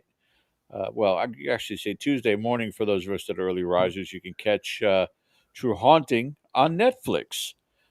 Chris, thank you so much for joining us. Please don't hang up. We got a little bit to talk about afterwards. But for everybody else, thank you so much for joining us as always. And don't forget to hit that subscribe, the thumbs up, and the reminder bell. And our town hall members, big night tomorrow night. Make sure that you check your email. And Ken will be handling it, so it won't be me screwing it up. So until next time, guys, thank you so much for watching. Have a great rest of your week. Take care. Enjoy your Halloween month. Good night. I see her rolling up, Uber black Cadillac, high heel boots and a sexy body full of tats. Baby's bad, oh baby's hella bad. After her there ain't no coming back. Wanna take a run at that. I think she's feeling me, turn it up a few degrees. My imagination of her body gets the best of me. Oh gosh, she's such a tease, baby.